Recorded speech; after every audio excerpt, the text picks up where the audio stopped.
Gum Gam Ganesha మూవీలో గణేశుడు బాగానే యాక్ట్ చేశాడు. మరి మిగతా వాళ్ళు? హాయ్ గైస్, నేను మీ సుజన్. అందరు బాగున్నారు అనుకుంటున్నాను. Welcome to the movie review of Gam Gam Ganesha, directed by Uday Bommisetty, starring by Anand, Nayan Sarika and Pragathi. Plot విషయానికి వచ్చేసినట్లయితే మన హీరోకి అండ్ విలన్కి డబ్బు అనేది నెసెసిటీ ఉంటుంది.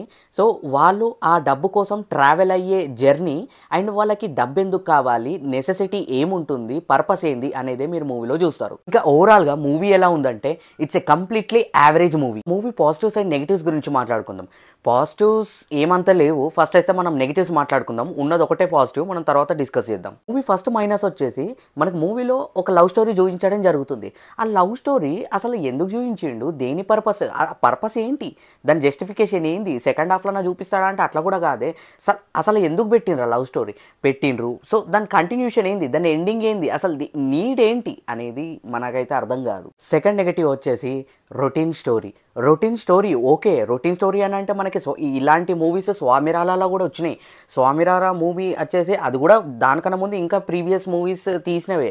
కాకపోతే అందులో ఎగ్జిక్యూషన్ ఎలా ఉంది, ఇందులోకి వచ్చేసి మీరు కాన్సెప్ట్ డిఫరెంటే కానీ అందులో ఉన్న ఫ్లిక్ మాత్రం ఒకటే.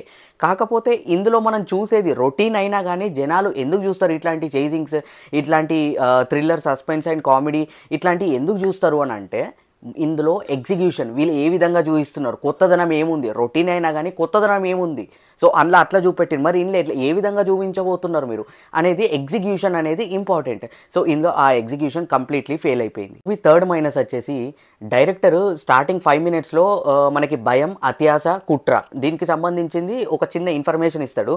అది బాగానే అనిపిస్తుంది, ఇంట్రెస్టింగ్ అనిపిస్తుంది. అరే ఇదేదో బాగానే అనిపిస్తుంది అనే ఫీల్లో వెళ్తాము.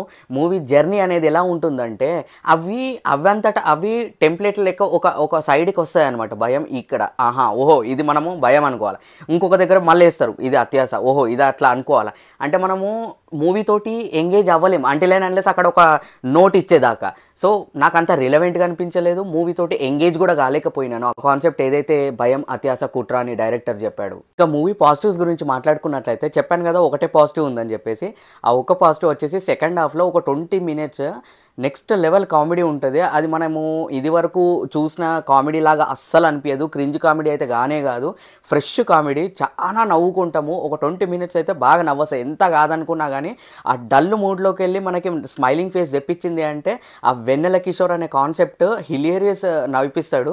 అదైతే నాకు బాగా నచ్చింది. మరి మూవీ చూడొచ్చా చూడరాదా అని నన్ను అడిగితే మూవీ స్లో ఉన్నా మాకు పర్లేదు అనుకున్నట్లయితే, మాకు టైంపాస్కి ఏదో ఒక మూవీ కావాలనుకున్నట్లయితే ఒక 20 minutes నవ్వుకోవడానికి ఈ మూవీ నేను సజెస్ట్ చేస్తాను. వెళ్ళండి, చూడండి, ఎంజాయ్ చేయండి. ఈ మూవీకి నేను ఇస్తున్న రేటింగ్ అవుట్ ఆఫ్ 5కి 2 stars. ఇదండి ఈ రోజు మూవీ రివ్యూ. మళ్ళీ కొత్త మూవీ రివ్యూ తోటి మేము ముంగటికి వస్తాను. వీడియో నచ్చినట్లయితే తప్పకుండా లైక్ చేయండి, నన్ను సపోర్ట్ చేయండి. అండ్ సైనింగ్ ఆఫ్ మీ సుజన్ ఇన్సైట్స్. బాయ్.